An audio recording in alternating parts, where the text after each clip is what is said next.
সংসদ সদস্য মাওলানা দেলোয়ার হোসেন সাইদি সাহেবকে বক্তব্য রাখার জন্য অনুরোধ জানাচ্ছি। নাহমাদুহু ওয়া নুসাল্লি আলা রাসূলিহিল কারীম ওয়া আলা আলিহি ওয়া আসহাবিহি আজমাইন। আউযু বিল্লাহি মিনাশ শাইতানির রাজীম। বিসমিল্লাহির রহমানির রহিম। মাননীয় স্পিকার, আপনি এই মহান সংসদের স্পিকার হিসেবে নির্বাচিত হয় আমরা জাতীয় সংসদের পক্ষ থেকে আপনাকে অন্তরের অন্তঃস্থল থেকে মোবারকবাদ জানাচ্ছি।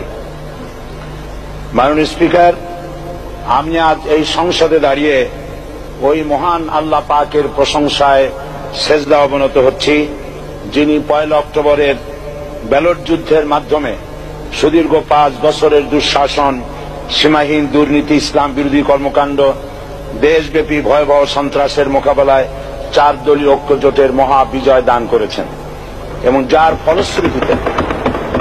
যার ফলশ্রুতিতে আজকে আমরা এই মহান সংসদে দাঁড়িয়ে কথা বলার সুযোগ লাভ করেছি। মাননীয় স্পিকার, আপনার মাধ্যমে আমি আমার অন্তরের অন্তঃস্থল থেকে দেশবাসীকে ধন্যবাদ জানাই। বিশেষ করে আমার নির্বাচনী এলাকা পিরোজপুর, নাজিরপুর, ইন্দুরকানীবাসী ভাই বোনদের প্রতি কৃতজ্ঞতা জানাই, যাদের অক্লান্ত পরিশ্রমে এবং মূল্যবান ভোটের মাধ্যমে আমি নির্বাচিত এই মহান সংসদের সদস্য হওয়ার সুযোগ লাভ করেছি। মাননীয় স্পিকার, বাংলাদেশের 13 কোটি মানুষকে যারা পরিচালনা করবেন আজকে তারাই এই মহান সংসদে বসে আছেন।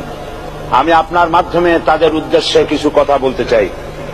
জবাবদিহিমূলক সরকার, কল্যাণমূলক সরকার ও সুস্থ প্রশাসন, এই বাক্যগুলি আমরা প্রায় শুনে থাকি।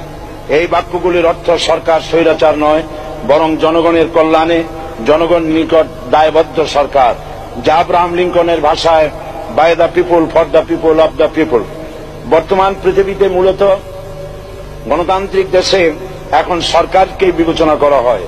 এরূপ সরকারের জনগণের সার্বভৌম ক্ষমতার উৎস হিসাবে বিবেচনা করা হয়, অর্থাৎ সংখ্যাগরিষ্ঠ প্রতিনিধিদের প্রণীত আইনই হল আইন এবং নির্বাচিত হবার পর সরকার হয়ে পড়েন সমগ্র জনগণের, আর বিরোধী দল হয় ছায়া সরকার।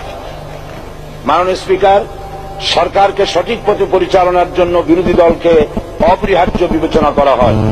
বর্তমান গণতান্ত্রিক চেতনা বেশি পুরনো নয়, মানুষ মূলত রাজতান্ত্রিক স্বৈর শাসনের সাথেই বেশি পরিচিত। বস্তুত বর্তমান পৃথিবীতে গণতান্ত্রিক শাসন ব্যবস্থায় জবাবদিহিমূলক, কল্যাণমূলক, স্বচ্ছ প্রশাসনের যে কথাবার্তা আমরা শুনতে পাই, এর প্রথম উপস্থাপক হলেন বিশ্বনবী হযরত মুহাম্মদ রাসূলুল্লাহ সাল্লাল্লাহু আলাইহি ওয়াসাল্লাম। বর্তমান গণতান্ত্রিক